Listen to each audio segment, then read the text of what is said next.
Hello, everybody. It's George from Ireland. Hello. So, just the other day was the 3rd of February. This Russian commander, Armen Sarkisian, he was killed in Moscow, presumably by Ukrainian intelligence, the SBU. So, bomb went off at his Moscow apartment building. What really caught my eye is at Alia Parusa, and I used to live across the street from that. So, it was this about 40-story luxury block of flats. I never went into it. You could only get into it if you lived there. They cost over $2 million each, which is maybe 10 times the cost of an average Moscow flat. Anyway, so he's ethnically Armenian. You could tell that from the IAN suffix in his name, Sarkisian. They've always got names like Gevorkian, Kevorkian, Armanian, Pashinian, and Agassian, Matosian, Bodikian, any IAN ending all the time. So, but he'd founded a unit for ethnic Armenians to fight in Ukraine. Now, there's a rather conflictual relationship between the two because Armenia was often a Russian ally, because they'd been near hostile states, the Ottoman Empire, the Persian Empire, conquered by the Russian Empire a few centuries ago, and the Ruskies were the only thing saving them from genocide at the hands of the Turks. And obviously, they're part of the Soviet Union for a long time. Indeed, Anastas Mikoyan was briefly the Soviet head of state in it was at the early 1960s, and he was ethnic Armenian, and his brother Artyom Mikoyan, the main aeronautical design at the time. That's why the MiG planes. It actually should be Mik from Mikoyan, those fighter jets. But Armenians in recent years have been bitterly disappointed that Russia's let them down, hasn't given them military aid against Azerbaijan, despite Armenia and being part of the Collective Security Treaty Organization. That's Moscow's pathetically puny answer to NATO. But there are about 3 million Armenians in Armenia and more than that in the diaspora, and sort of at least 1 million Russian citizens of Armenian or part Armenian descent, including Sergei Lavrov, Putin's foreign minister, is Armenian on his mother's side. So there have been a number of shootings and bombs which have gone off in Moscow since the war began, showing that the SBU can strike almost anywhere. And obviously, he's not the highest value person to kill. They'd want to kill Putin himself, top general. Now, obviously, Russia's treating this as terrorism, but surely he's a legitimate military target. We generally say, okay, we don't kill unarmed people, but you might point out that, come on, that went out over a century ago with these very long range weapons. We've got missiles that can go thousands of kilometers, and nobody's going to fret over whether the person who gets killed is holding a gun at the moment of impact or not. It doesn't make sense. It doesn't make any difference. Russia's obviously certainly killed unarmed people on a vast scale in this war, particularly children, women, all sorts of civilians, elderly people, prisoners of war, committing willful murder many, many times. And it's not the concomitant of a proper military attack. It's no, no, no, killing civilians, knowing them to be civilians when there's no military objective anywhere around. So, as for Sargsyan and his bodyguard being killed, well, as Sargsyan couldn't happen to a nicer guy. Part of Arbat, as an Armenian battalion, which is a part of Redut.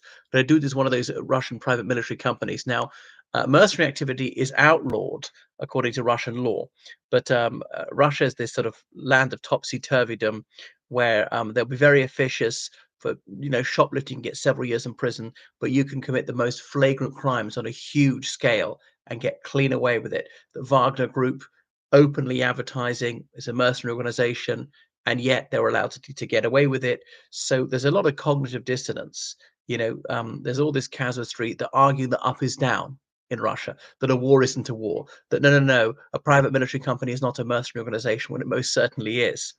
So Redut was like a rival to Wagner. One of the reasons for the demise of Wagner not giving sufficient ammunition to Prigozhin's organization in 2023 was there were rival companies like Redut, like Patriot, like Enot, and various generals and Ministry of Defense bureaucrats had a financial interest in the success of the other ones, were a bit envious in the relative success and size of Wagner, especially considering that Prigozhin had never actually been even a private soldier for a single day.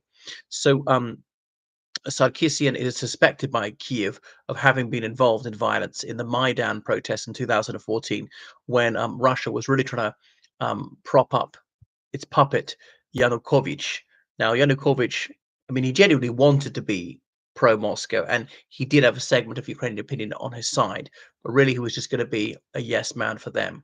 So, anyway, the Ukrainian press is largely saying that he was a good friend, Sarkisian, a good friend of Viktor Yanukovych, the Ukrainian president who fled to Moscow in the spring of 2014 after the Euromaidan protest. So anyway, he was arrested in France sometime later, supposed to be extradited to Ukraine, but foolishly let out on bail and I think managed to flee.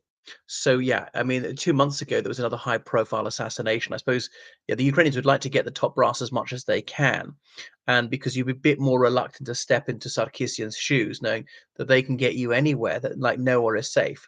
And I wouldn't say that nowhere is safe, but most places aren't. I mean, there's some very secure locations where nuclear weapons are kept, but Putin will have layer after layer of security around him, which is of course very, very wasteful.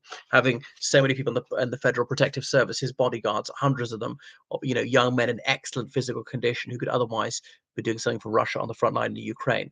So put a chill wind into the minds of other Russian mercenary commanders that when you go home on leave, no, you're not safe. And Ukraine had a policy of using their snipers to take out Russian generals because obviously they take decades to grow. They need experience. They need training. They can't just be. It can't be just like a few weeks, like some private rush through basic training. So to worry them, to show just how feeble Russia is, they've had the securitization of Russian society over a few decades under Putin, and it's not working. Their civil liberties taken away. You've never seen so many police in your life as in the center of Moscow. Admittedly, Alia Parusa, that building is like 15 kilometers from Red Square, at least, spit northwest of the city center.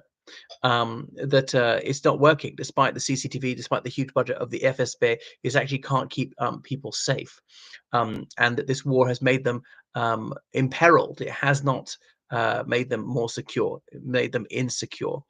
So Putin is failing on his major objective, supposed demilitarization of Ukraine. Well, it's not happening, and I can say with confidence that it won't be the last time that Ukraine does this kind of thing. So I don't want anyone else to get killed. I'd like the war to come to an end now, and then Russia to unconditionally and immediately withdraw from Ukraine, and then it'll be over. Release of all prisoners of war, all those Ukrainians who were kidnapped, allowed to return to their homes. There's particularly over 20,000 children. Their compensation to be paid to those who suffered. War crimes tribunal for anyone on either side who's committed crimes, and they must face justice for what they've done. Anyway, thank you for watching my channel. Make sure you subscribe on Patreon. Donate PayPal, georgecallahan79 at gmail.com. Goodbye.